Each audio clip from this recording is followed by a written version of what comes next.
Eu sei que não é novo aquele vídeo do Flávio Dino se declarando abertamente comunista e dizendo que procura fazer aquilo que Lenin recomendava.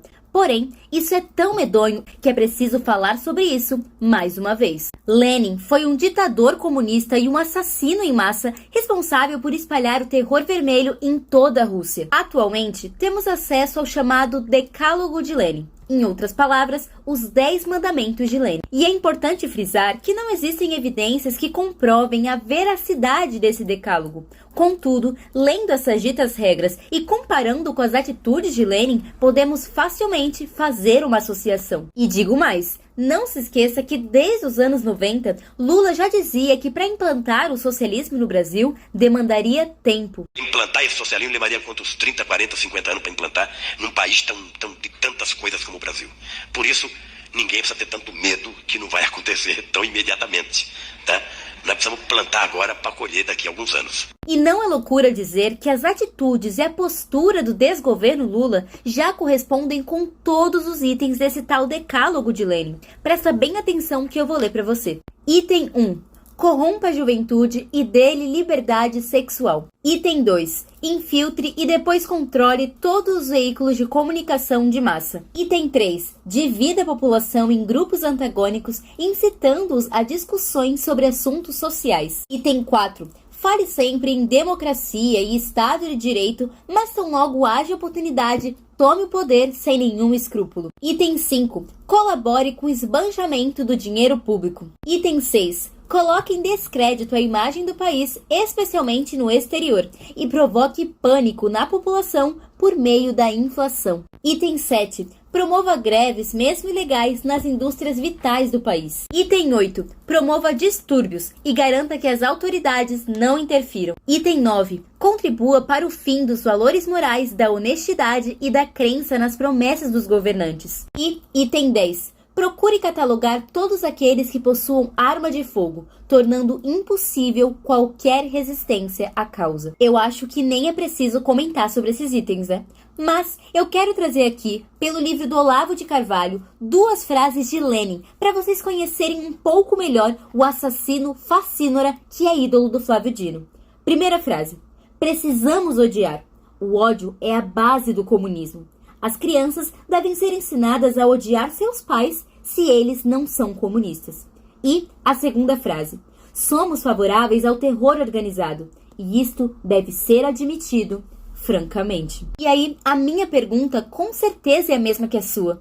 O que será do Brasil tendo como presidente da República um bandido e agora um ministro do STF que não só idolatra um ditador sanguinário, mas que diz que procura seguir tudo aquilo que ele recomendava? O que será do Brasil tendo a esquerda controlando a política, a imprensa, as escolas, absolutamente tudo? Eu sei que pensar nas respostas para essas questões é desanimador. Nós não sabemos se sentimos raiva, tristeza ou tudo isso junto, e que é revoltante ter que ouvir Lula com vanglória encher a boca dizendo que teremos um ministro comunista no STF. Conseguimos colocar na Suprema Corte desse país um ministro comunista.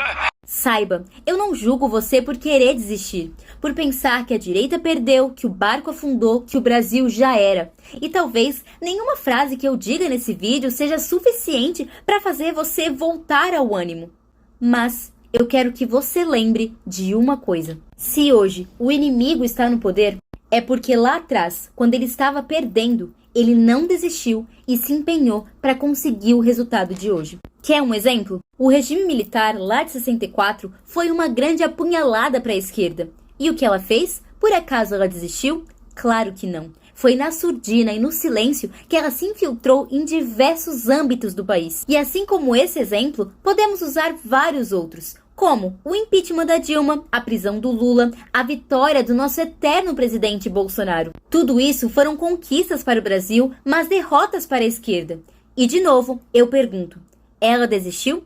Acho que nem precisamos responder. Não interpretem que eu estou dizendo que nós temos que nos inspirar na esquerda. Claro que não. Até porque existe uma mortal e inigualável diferença entre direita e esquerda, conservadores e progressistas. A começar que nós, direita conservadores, temos caráter, não jogamos sujo que nem a esquerda. Só é uma pena que haja parlamentares como o senador Cleitinho, que se diz conservador, mas a todo tempo compara socialistas e conservadores, direita e esquerda. Uma pena maior ainda é ver senadores que se diziam de direita, mas que na verdade não passam de traíras, falsos e mentirosos, como o Sérgio Moro. Apesar disso tudo, se eu pudesse dar uma brechinha de esperança a cada um de vocês, eu diria para se lembrarem que tivemos 31 senadores votando contra o Flávio Dino. Foram 31 senadores fiéis ao Brasil.